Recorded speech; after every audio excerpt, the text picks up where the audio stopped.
اعوذ باللہ من الشیطان الرجیم بسم اللہ الرحمن الرحیم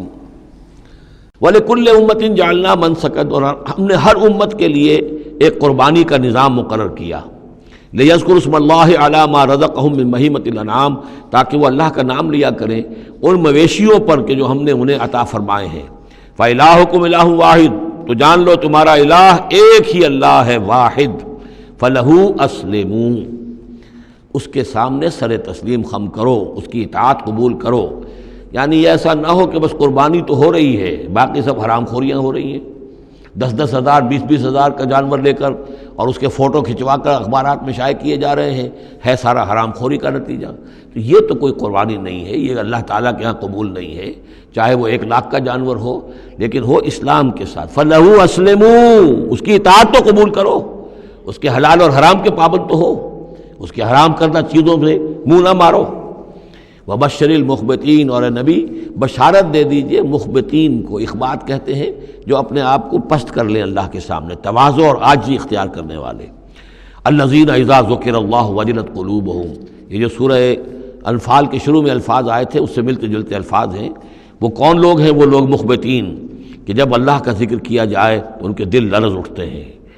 کانپ اٹھتے ہیں۔ وَالصَّابِرِينَ عَلَىٰ مَا أَصَابَهُمْ، اور جو بھی کوئی تکلیف ان پر آئے، کوئی مصیبت آئے، کوئی ناگوار صورتحال درپیش ہو جائے تو اس پر صبر کرنے والے۔ وَالْمُقِيمِ الصَّلَاةِ، اور نماز کے قائم کرنے والے۔ وَمِمَّا رَزَقْنَاهُمْ يُنْفِقُونَ، اور جو کچھ ہم نے ان کو دیا ہے اس میں سے ہمارے لیے خرچ کرنے والے، ہماری رضا جوئی کے لیے، ہمارے دین کے لیے یا محتاجوں کے لیے انفاق کرنے والے۔ اللہم ربنا اجعلنا منہم وَالْبُدْنَ جَعَلْنَاهَا لَكُم مِّن شَعَائِرِ اللَّهِ، اور یہ جو قربانی کے جانور خاص طور پر اونٹ ہیں، ان کو ہم نے تمہارے لیے ان کو بھی شاعر بنا دیا، یہ بھی اللہ کے شاعر میں سے ہیں، اس لیے کہ یہ اونٹ جو ہے ابھی اللہ کے نام پر قربان کیے جا رہے ہیں۔ لکم فیہا خیر، تمہارے لیے ان میں خیر ہے، بھلائی ہے۔ ظاہر بات ہے کہ ان کا بھی گوشت تم کھا سکو گے اور غریبوں کو کھلا سکو گے، لیکن یہ کہ ہیں وہ شاعر اللہ، اس لیے کہ وہ نامزد ہو چکے ہیں بیت اللہ کے لیے، اللہ کے لیے، کہ یہ قربانی کے جانور ہیں کہ جن کو قربان کیا جانا ہے بیت اللہ کے قریب۔ فاذکروا اسم اللہ علیہا صواف،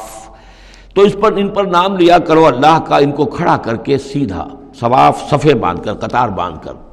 یہ جو نقشہ ہے یہ خاص طور پر جو حجۃ الوداع میں حضور نے جو قربانی دی ہے تو 63 آپ نے اونٹ اپنے ہاتھ سے نہر فرمائے، کل 100، یہ 63 آپ نے اپنے ہاتھ سے نہر فرمائے۔ اور یہ آتا ہے روایات کے اندر، اب یہ چونکہ معاملہ حضور کا ہے اور اس میں ہمیں کسی شک و شبے کی گنجائش نہیں ہے کہ اب کھڑے ہوئے ہیں قطار میں، اور ایک اب نہر کرنے کا طریقہ بھی ہوتا ہے، برچھا مارا جاتا ہے اونٹ کی یہاں گردن میں، اس کو گرا کر ذبح کرنا آسان کام نہیں ہے، کھڑے ہوئے اونٹ کو برچھا لگایا جاتا ہے، یہاں اس کی جو بڑی وینز ہیں خون کا فوارہ چھوٹتا ہے، جب خون بہت زیادہ بہہ جاتا ہے پھر وہ گرتا ہے ایک طرف، ایک پہلو کے اوپر، تو پھر اس کا معاملہ جو ذبح کرنے کا ہوتا ہے۔ تو حضور جیسے برچھا مارتے تھے اور اس کے بعد پھر اگلا اونٹ اپنی گردن خود آگے کرتا تھا۔ نہ شود نصیب دشمن کے شود ہلاک تیغت، سر دوستاں سلامت کی تو خنجر آزمائی، گویا کہ ان کے لیے خود ایک اعزاز تھا، اللہ نے شعور دیا ہے۔ وہ تو جو ایک سوکھی ہوئی لکڑی تھی جس کا سہارا لے کر حضور صلی اللہ علیہ وسلم وہ آپ خطبہ دیا کرتے تھے جمعے کا، پھر جب ممبر بنا دیا گیا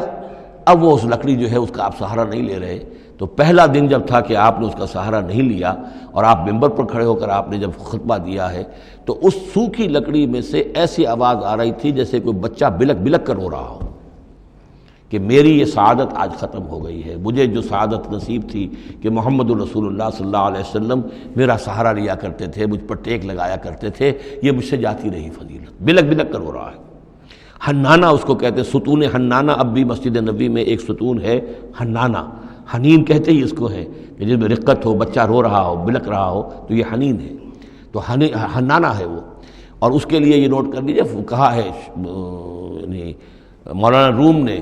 فلسفی کو منکر حنانہ است، از حواس انبیاء بیگانہ است۔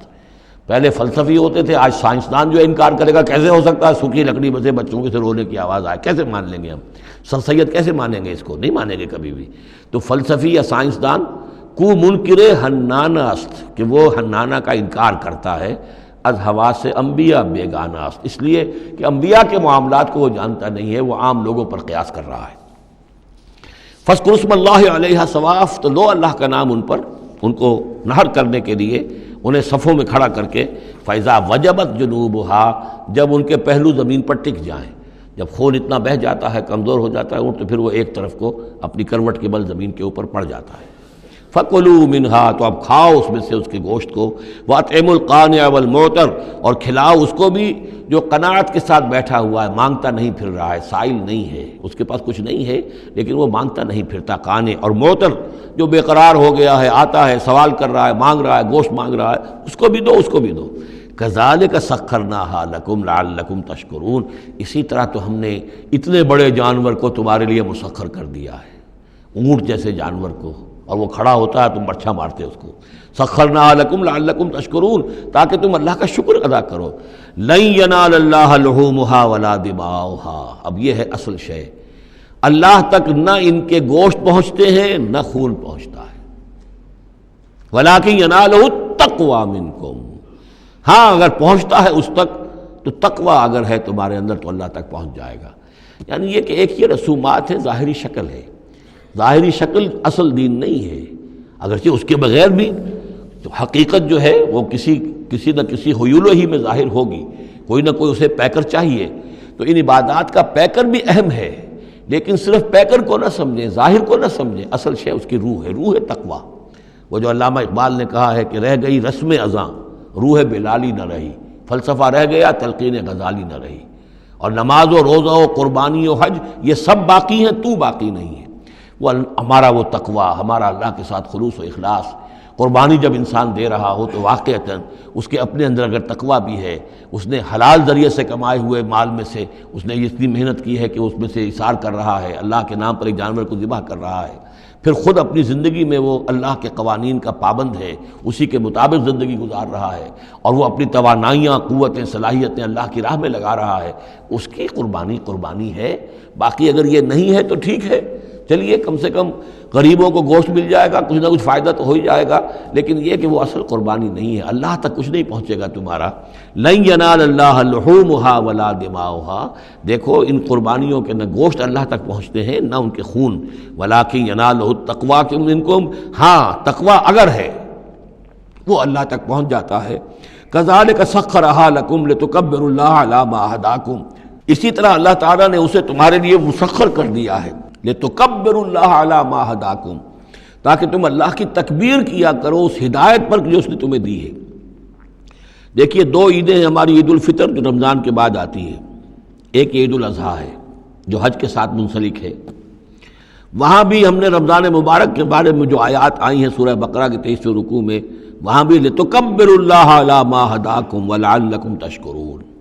شہر رمضان الذی انزل فیہ القرآن ھدی للناس وبینات من الھدی والفرقان فمن شہد منکم الشہر فلیصمہ